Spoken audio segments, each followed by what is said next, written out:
Praise the Lord. ஆண்டவராகிய இயேசு கிறிஸ்துவின் நல்ல நாமத்தினால இந்த காலை வேளையில் உங்களை வாழ்த்துகிறேன். தேவன் நம்மளோடு கூட பேசட்டும். இந்த நாளில் யோவான் எழுதின சுவிசேஷத்தில் ஒரு முக்கியமான காரியத்தை தேவன் நமக்கு எழுதி வைத்திருக்கிறார். தயவு செய்து இந்த ஒரு காரியத்தை கேட்கும்படி உங்களை அன்பாக கேட்டுக்கொள்கிறேன். யோவான் எழுதின சுவிசேஷம் 8வது அதிகாரத்தில் 10வது வசனம். இயேசு நிமிர்ந்து அந்த ஸ்திரியை தவிர வேறொருவரையும் காணாமல், ஸ்திரியே, உன்மேல குற்றம் சுமத்தினவர்கள் எங்கே? ஒருவனாகிலும் உன்னை ஆக்கினைக்குள்ள தீர்க்கவில்லையா என்றார். அதற்கு அவள், இல்லை ஆண்டவரே என்றாள். இயேசு அவளை நோக்கி, நானும் உன்னை ஆக்கினைக்குள்ள தீர்க்கிறதில்லை, நீ இனி பாவம் செய்யாதே என்றார். கவனிங்க, ஒரு விபச்சாரத்தில், ஒரு பாவத்தில் கையும் மெய்யுமாக பிடிக்கப்பட்ட ஒரு ஸ்திரியை ஆண்டவராகிய இயேசுவினிடத்துல அநேக ஜனங்கள் சேர்ந்து கொண்டு போய் அவர்கிட்ட அந்த ஸ்திரியை விட்டுட்டு எல்லாரும் சொல்றாங்க, மோசேயினுடைய நியாய பிரமாணத்தில் ஒரு விபச்சாரத்தில் கையுமையுமாய் பிடிக்கப்பட்ட ஸ்திரியை கொல்ல வேண்டும் சொல்லி எழுதப்பட்டிருக்கிறதே, அதனால் இந்த ஸ்திரியை கொண்டு வந்திருக்கிறோம் அப்படின்னு சொல்லி அவங்க சொல்றாங்க. கவனிங்க, இந்த இடத்துல 3 முக்கியமான விஷயங்கள். 4வது ஆசீர்வாதமான விஷயம். 3 என்ன? நியாயப்பிரமாணம் சொல்லுகிறது, இந்த ஸ்திரீக்கு மரண தண்டனை கொடுக்கணும். சுற்றிலும் இருக்கிற ஜனங்களுக்கு கல்லோடு வந்துட்டாங்க, ஏன்னா இன்னைக்கு இவ சாக போறான்னு சொல்லி. அப்போ ஜனங்களுடைய உள்ளத்தில் என்ன இருந்ததுன்னா, நியாயப்பிரமாணம் சொன்னதை போல அந்த ஜனங்களுடைய உள்ளத்திலே கூட ஒரு பெரிய மரணம் இருந்தது. இன்னைக்கு ஒரு மரணத்தை பார்க்க போகிறோம், இன்னைக்கு ஒரு ஸ்திரீனுடைய அழிவை பார்க்க போகிறோன்னு. அந்த ஸ்திரீனுடைய உள்ளத்திலே கூட ஒரு பெரிய மரண பயம் இருந்திருக்கு. ஆனால் சுற்றிலும் இருக்கிற ஜனங்களுடைய முடிவு மரணம், நியாயப்பிரமாணத்தினுடைய முடிவு மரணம், அந்த ஸ்திரீனுடைய முடிவு மரணம். ஆனால் இயேசுவோ அந்த வசனத்தில் அவர் அழகா சொல்றாரு, உன்னை ஆக்கினைக்குள்ள நானும் தீர்க்கிறதில்லை, இனி பாவம் செய்யாதே என்றார். நியாயப்பிரமாணத்தினுடைய முடிவு மரணம், சுற்றிலும் இருக்கிற ஜனங்களுடைய முடிவு மரணம். அந்த ஸ்திரீனுடைய உள்ளத்தில் அந்த ஸ்திரீயை குறித்து ஒரு பெரிய மரண பயம். ஆனால் ஆண்டவராக இயேசு கிறிஸ்துவோ மறுவாழ்வை கொடுத்திருக்கிறார். யோசித்து பாருங்க, இன்றைக்கு நம்ம வாழ்க்கையில் கூட நாமும் ஒரு சில விஷயங்கள், இது நடக்காது, இது நிறைவேறாது, இதனுடைய முடிவு இவ்வளோதான், இந்த ஜெபத்தை ஆண்டவர் கேட்க மாட்டார், எனக்கு இதுக்கு பதில் வராது, எனக்கு ஆசீர்வாதம் வராது, எனக்கு மேன்மை வராது, எனக்கு ஒரு மாற்றம் வராதுன்னு சொல்லி நாமளே ஒரு சில விஷயங்களை குறித்து, அல்லது ஒரு சில நபர்கள் ரட்சிக்கப்பட மாட்டாங்க, என் குடும்பம் நல்லாவே இருக்காதுன்னு சொல்லி நம்ம இருதயத்தில், ஒருவேளை உங்கள் இருதயத்தில் நீங்கள் இப்படி தீர்மானத்தோடு இருந்திருப்பீங்க. ஆனால் ஆண்டவராக இயேசு கிறிஸ்துவ நல்ல நாமத்தினால் உங்களுக்கு ஒரு நற்செய்தி சொல்லுகிறேன்.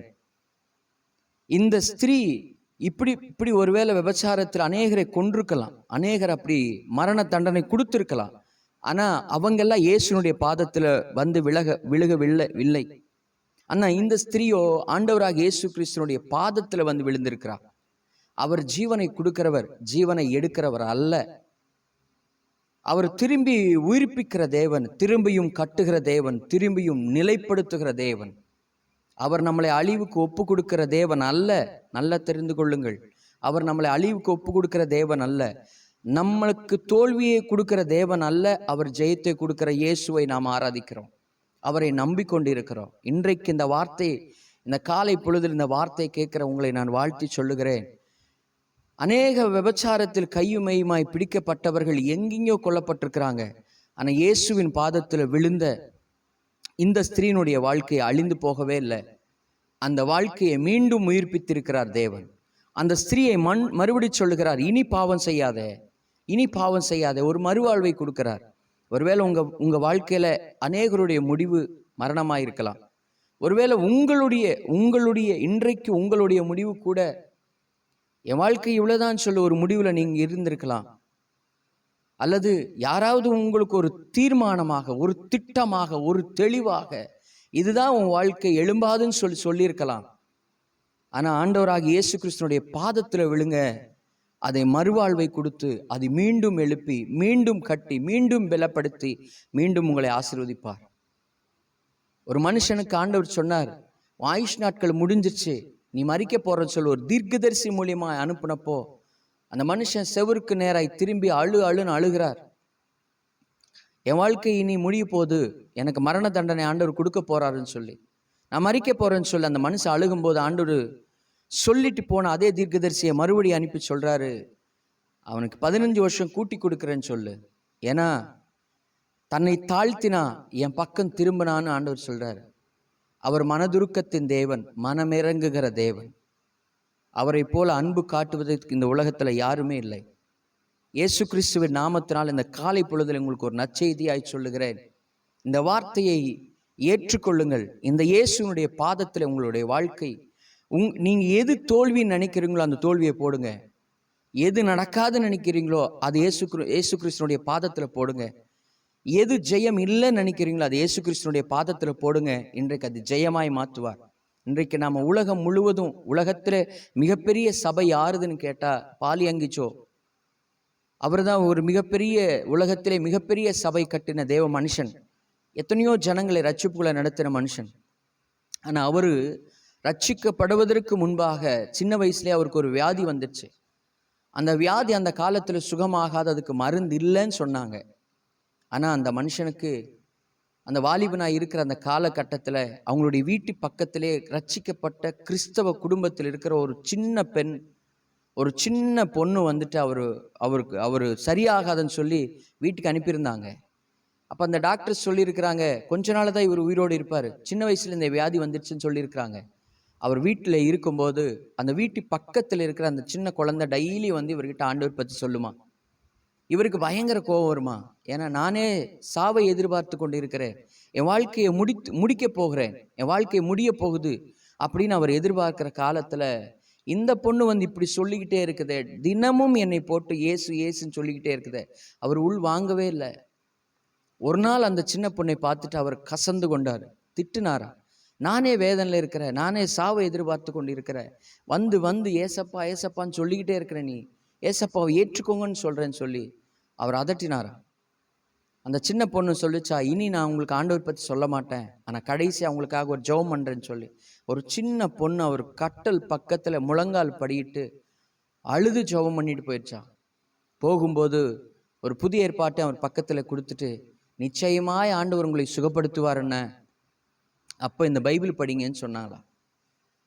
இவர், அந்த பொண்ணு போன உடனே இவருக்கு ஒரு ஆச்சரியம், எனக்காக கண்ணீர் விட்டு ஜெபிக்கிற அளவுக்கு என்ன அவங்களுக்கு, எனக்கு என்ன இருக்குது, ஏன் அவள் அப்படி ஜெபிச்சா அப்படின்னு சொல்லி, சரி இந்த பைபிளுக்கு நான் கொடுத்துட்டு போயிட்டால் இதில் என்னதான் இருக்குன்னு சொல்லி படித்தார். இயேசு கிறிஸ்து சுகமாக்கின நற்செய்தியை படித்த அந்த மனுஷனுக்குள்ள ஒரு ஆசை வந்துடுச்சு, ஒரு விசுவாசம் வந்துடுச்சு. இந்த இயேசு என்னையும் சுகப்படுத்துவதற்கு வல்லமையுள்ளவர்ன்னு சொல்லி விசுவாசித்தார். அதற்கு பிறகு அந்த வேதத்தை வாசித்து அவர் சுகத்தை பெற்று அநேகருக்கு அவர் ஒரு மிகப்பெரிய தேவ மனுஷனாகவும், ஒரு உலகத்தில் மிகப்பெரிய சபையை கட்டுகிற மனுஷனாகவும் தேவன் மாற்றியிருக்கிறார். காரணம் தெரியுங்களா? ஒரு சின்ன குழந்தையினுடைய ஜெபம். இன்றைக்கு சொல்லுகிறேன், நாம விழ வேண்டியது ஆண்டவருடைய பாதத்தில். அவர் சர்வ வல்லமையுள்ள தேவன், நிச்சயமாகவே மாறுதலாய் முடிப்பார். உங்க காரியம் நிச்சயமாய் மாறுதலாய் முடியும்.